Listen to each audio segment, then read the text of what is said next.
Karim Rizki, who became a Christian at the age of 17 from a Muslim background in Algeria, is now a professor of comparative religions, including Islam, in Paris, France, and is actively involved in the North African Christian community in both Europe and North Africa.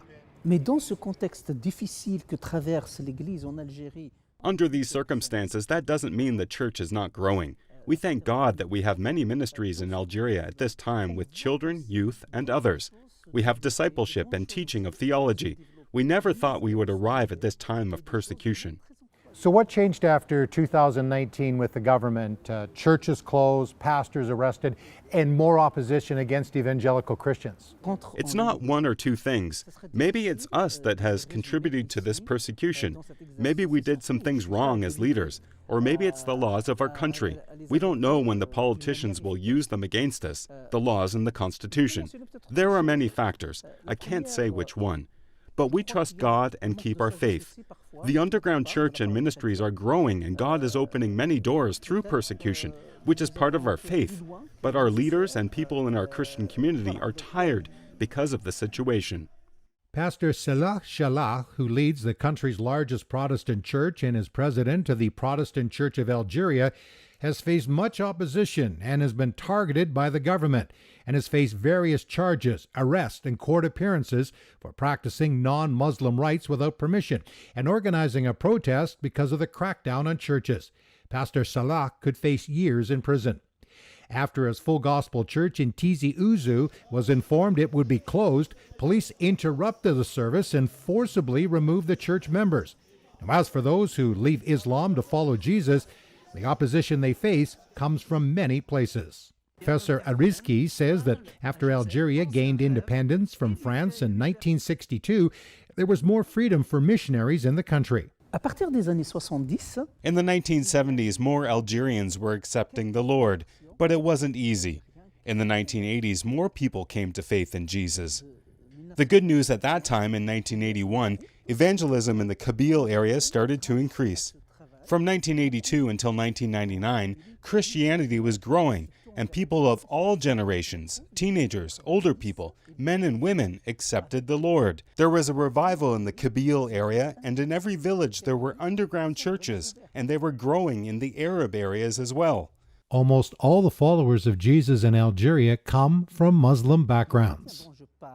The revival of Christianity in Algeria started in 1990 with a new generation of believers. This encouraged others in their faith in Jesus and to share, but they paid the price. These new Christians were a good example against all the politics and radical Muslims at the time. Some of them went on to have a good position in society, including in the government.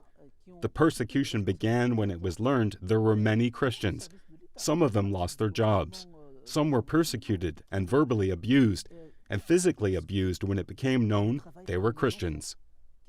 What we see in this second generation of Christians, and growing up in Christian homes, we are seeing the fruit because of their faith, of their parents, and how they educated their children in school and in faith. The persecution isn't stopping us from our faith. Yes, we have had arrests, and we will never know what will happen next.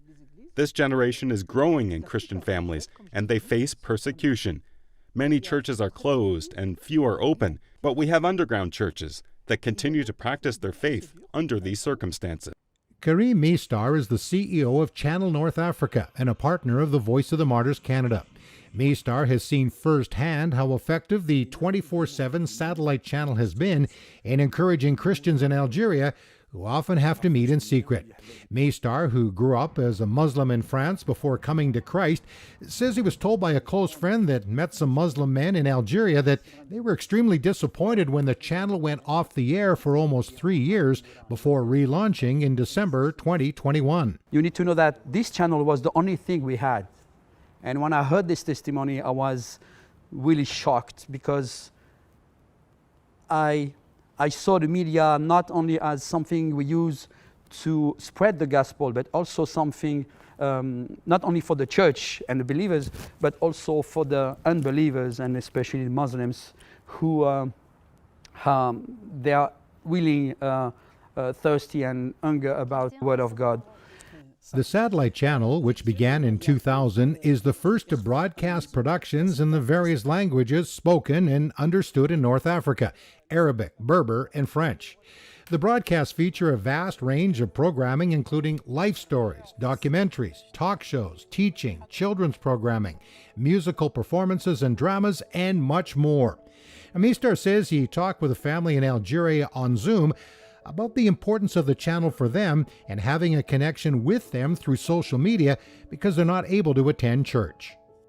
They could only meet in houses, but as a small groups, because if they too many in the same house and they had to worship God very not loud, because if the Muslims hear them, they can call the police and the police come. But I was blessed to see them and to see this brother saying that in the midst of the persecution, he was still evangelizing, spreading the gospel, having people and new people in his house. Two of Mistar's colleagues were arrested in Algeria in December, likely for their involvement with the channel, and were then taken to the police station. The police took everything, all the material, equipment, hard drive disk, everything was took by the police, the phones, and they were sorry because even the equipment of the channel was took by the police. So it was, we human, so it was a shock, and we immediately asked prayers to the churches around and believers. So we started to pray very strongly for the brothers. In spite of the persecution and the challenges, many are coming into a relationship with Jesus in Algeria and all over the Muslim world. And God is using media as one of the ways to reach them. We also share with the new believers as they come from a Muslim background, when they share that Canadian and other people in the world give a lot of money just for ministries to be able to share the gospel. They're just amazed, and that's part of the process of changing their mind about how they see the world and how they see the Christian. And from our experience, we know, because we met hundreds of them, Muslims from all countries, and not only on North Africans, but even people from Iran, who came to the Lord just because of the testimony, the witness of the believers, the Christians, and the love they manifest, they give to the Muslim community in the world.